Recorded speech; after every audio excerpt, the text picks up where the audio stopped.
Salve, salve! Estamos vivos. Obrigada aí, Sarau do Tapete, pelo convite. Para quem não me conhece, sou Catiara Oliveira, também conhecida aí no rap, Catiara de Mauá, pelos saraus, Sarau Roots, Sarau do Tapete. A extensão da nossa família é a rua, né, para os artistas independentes, mas também sou militante e foi a partir do movimento hip-hop que veio todo o despertar da consciência de classe, de racismo e de gênero. E, graças ao movimento hip-hop, eu pude começar essa militância em 2006, organizando um evento de hip-hop com basquete nas escolas. Então, já era um início ali de uma militância, eu não sabia, né? Mas eu comecei a ouvir rap com 11 anos de idade.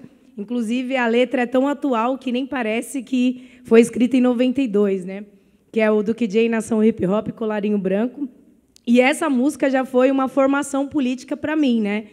E em 2006 eu já estava num processo de romper com a igreja, iniciar os estudos. Então, eu fiz serviço social aqui na Faculdade de Mauá, fui bolsista e perdi a bolsa no último ano da faculdade, vendendo chocolate para poder pagar a mensalidade, vendia chocolate na linha intermunicipal do EAOSA.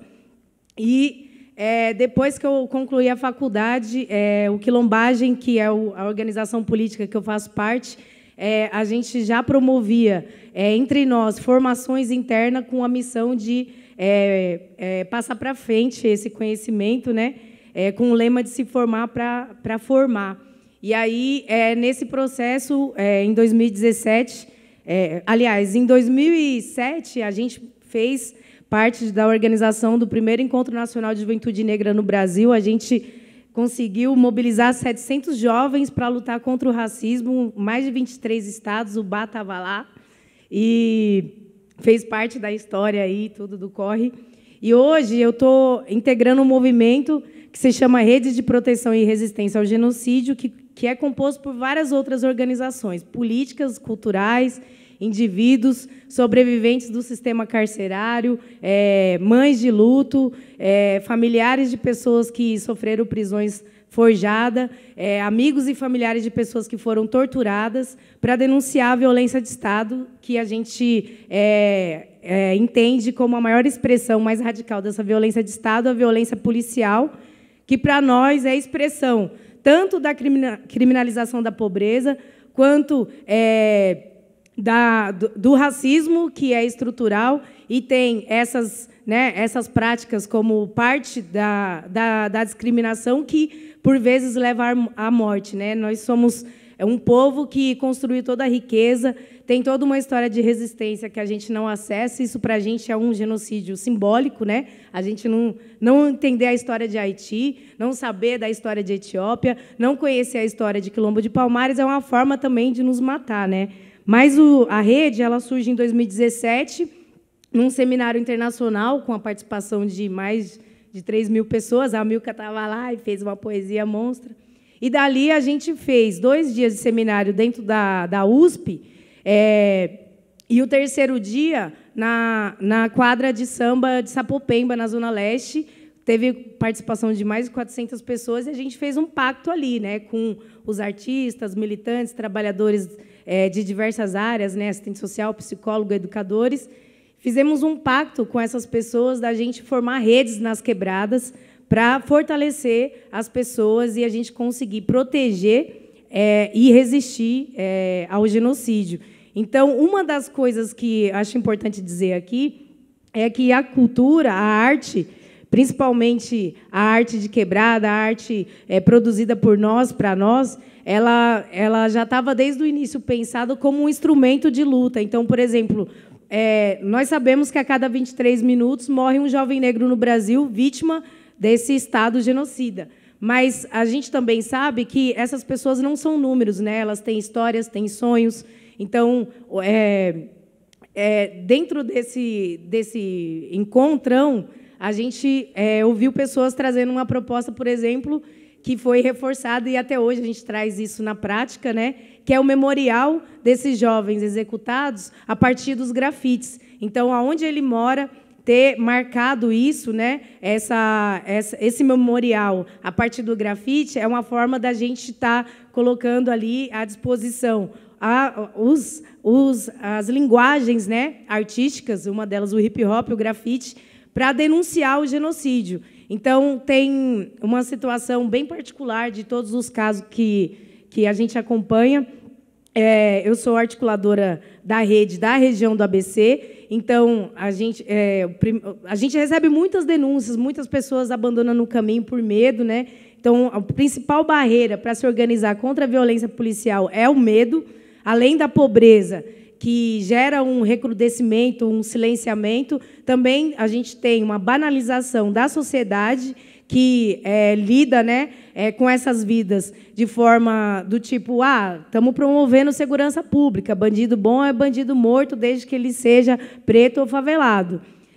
E aí a gente entende também que, para lutar contra o genocídio, a gente precisa ter, antes de tudo, o sentimento de solidariedade, de se importar com o outro, de se colocar no lugar daquela mãe, de se colocar no lugar da namorada, do menino que sofreu a prisão forjada, de se colocar no lugar do amigo que teve o seu melhor amigo torturado. Então, nós temos na região do ABC várias denúncias de tortura de GCM, Polícia Militar, mas o caso Lucas é um caso da favela do Amor, em Santo André, que vários artistas aqui do ABC pôde contribuir com a arte de rua, com o circo, com o sarau, com a batalha, porque, para a gente, é importante sempre resgatar o papel da arte e da cultura popular para nós, no sentido de estar formando, de estar conscientizando, de estar trocando,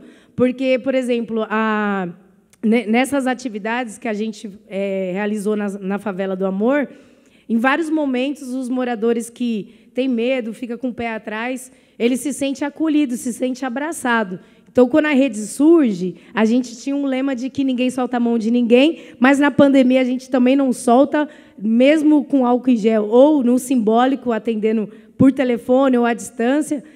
Tem grupos de mães que se reúnem online para colocar para fora suas dores, então acaba sendo um grupo terapêutico. Esse é um dos projetos que se chama Acolher. Tem psicólogos, assistentes sociais voluntários trabalhando no Escuta Liberta, que é ouvindo os parentes, né, os familiares de preso, que desde o início da pandemia foram proibidos de fazer a visita. E aí a gente lida com diversas situações pesadas, de dores mesmo, mas a gente consegue entender que essas dores podem se transformar em revolta, numa indignação, numa luta organizada, porque a favela tem voz, nós não somos só vítimas, nós também somos sujeitos de transformar essa realidade, né? Nunca foi fácil para nós, mas nosso povo nunca foi de abaixar a cabeça. Se a gente olha para toda a história de resistência, até aquelas que a gente não conhece, dos malês, a balaiada, ou a resistência no Sul, que é os lanceiros negros, que, inclusive, é nova essa pesquisa, ela tem menos de 10 anos, e aí a gente entende que esse pensamento racista hoje, ele sempre se atualiza, né? Mas o pensamento racista hoje ele consegue naturalizar que o estigma do jovem negro, o jovem periférico, o jovem que mora na favela, ele é matável. Então, a gente luta contra essa lógica de matáveis. Por que há vidas que valem menos? Né? Por que a gente tem que aceitar isso como se tivesse que chegar na gente, né, diretamente para se importar? Então, a nossa luta é de sensibilizar todos que se importam, independente de onde mora, aonde atua, onde trabalha, independente se é branco, se é preto, se é asiático, se importa, cola com nós, porque o que a gente tem visto é que, na pandemia, a violência policial aumentou. A gente tem, de janeiro até hoje, mais de 12 meninos que a gente conseguiu provar a inocência, indo atrás de provas, pressionando. Então, a própria comunidade, com a família e os movimentos sociais do território se juntam, e, para a gente, isso a gente chama de enredamento, né? De estar conectado, articulado, para poder tirar forças da onde não tem, né? Então, na Favela do Amor, é só um exemplo de uma quebrada que um menino que foi executado, toda a quebrada é perseguida, é ameaçada, os meninos que estão indo para o trabalho, vindo da balada, alguma fita assim, é abordado, é torturado, quem é parente também. Então, assim, a gente entende que tem uma extensão, né, para além daquela vítima, os vivos, né, a gente tem que lembrar que os vivos que vai fazer a transformação social. Então, se o nosso povo não estiver vivo, o povo preto, o povo periférico, não vai ter mudança nesse país, porque não existe pensar a classe trabalhadora excluindo o povo preto. Só que, desde o fim da escravidão até hoje, a gente não atingiu essa condição de cidadão, né? Nesse Estado democrático de direito burguês que a gente vive, ele não garante que sejamos tratados como cidadão. Então, para nós da rede, não existe segurança pública sem moradia, educação, sem cultura, sem lazer. Não existe, mano. Isso é conversa para boy dormir em paz. E a gente sabe que nós somos um povo criativo, que sempre teve a cultura como tanto como o abraço de acalento, também como o estopim de qualquer revolta organizada, né?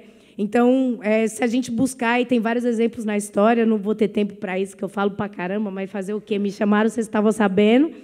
E aí, por isso que eu até não vou cantar o rap para ganhar tempo aqui para falar, porque é muito importante dividir, né, compartilhar essa experiência da rede com vocês, porque a gente também tem uma ideia ousada de criar o nosso ativatório, ou seja, ter nosso próprio instituto de pesquisa a partir dos dados que a gente acessa a partir das denúncias que a gente recebe anônima a partir de um formulário que chama Fala Quebrada.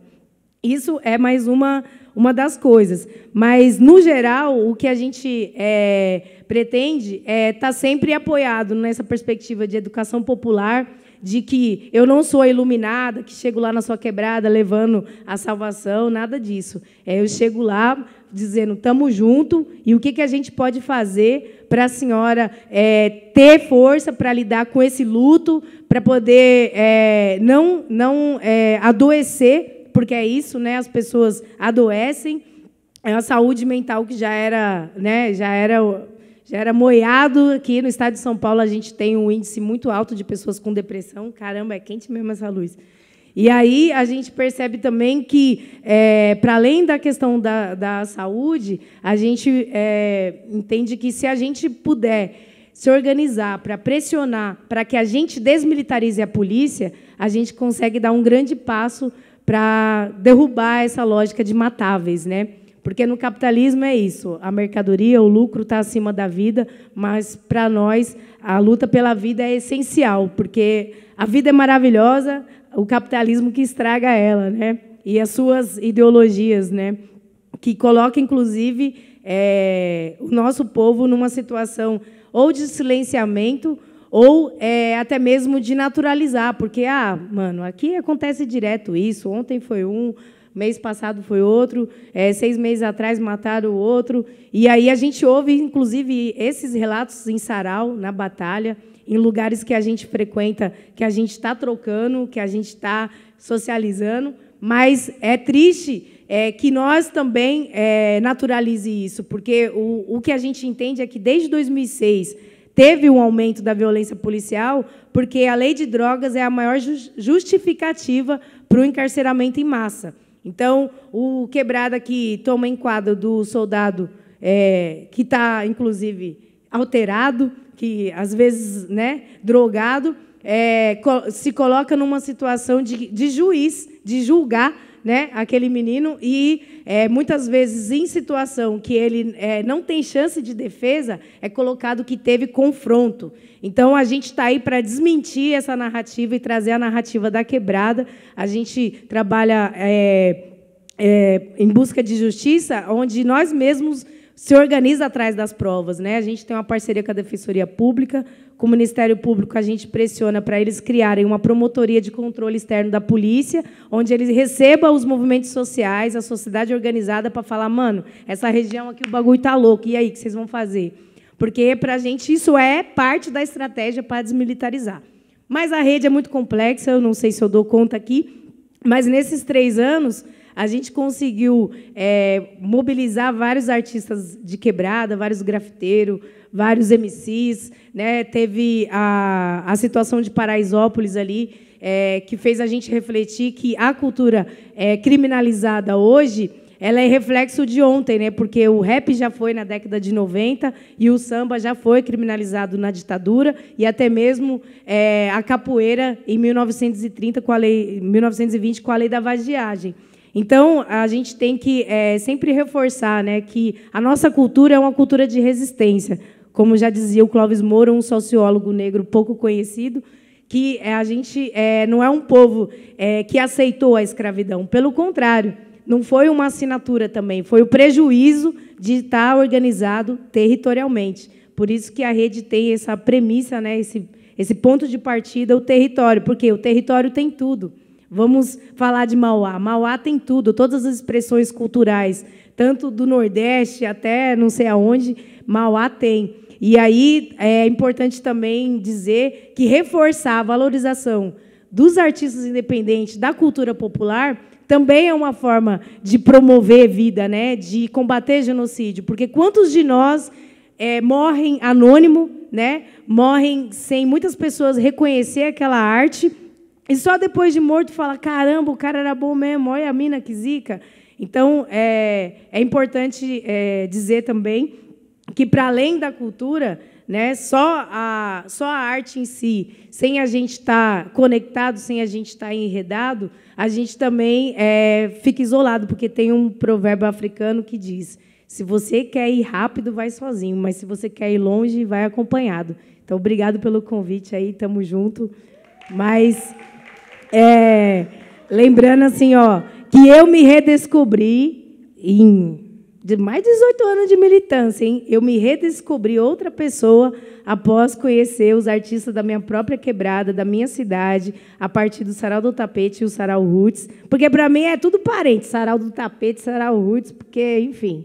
Aí, a partir do momento que eu conheci esses espaços, eu me reconheci uma Mauá louqueira, nesse espaço que as pessoas né, traziam as suas diversas expressões e linguagens artísticas, e eu me sentia em casa. Eu falava, caramba, eu ia lá para São Bento batalhar, até hoje eu vou, mas estamos na pandemia, mas tem coisa da hora aqui. Eu colo lá, não sei aonde, Carapicuíba, mas tem coisa da hora aqui. E não por defender regionalismo ou, tipo, minha cidade é a mais linda, não é por isso. Mas é reconhecer o que tem de potência aqui, né? Inclusive, está aqui, né, dentro desse teatro, uma parte dessa potência. E o Baquimbuto, inclusive, é uma referência. A gente começou ali, Dia da Cabeça Preta, o Baile das Beneditas. Então, tem história, né? E hoje a gente está aqui reforçando que a gente tem que estar sempre trazendo a memória, porque é uma forma também da gente estar combatendo as mentiras de que a gente não produz conhecimento, né? De que a gente não produz arte, ou de que a nossa arte não é autêntica por ela não ter a estrutura que a burguesia acessa. Mas agradeço o espaço e desculpa aí me alongar. Valeu. E agradeço imensamente a Dona Graça por apoiar a luta contra o genocídio e também pelas minhas correrias aí com a arte e tudo mais. Eu tenho apoio da Dona Graça, que é uma guerreira maravilhosa. Te amo, manhã.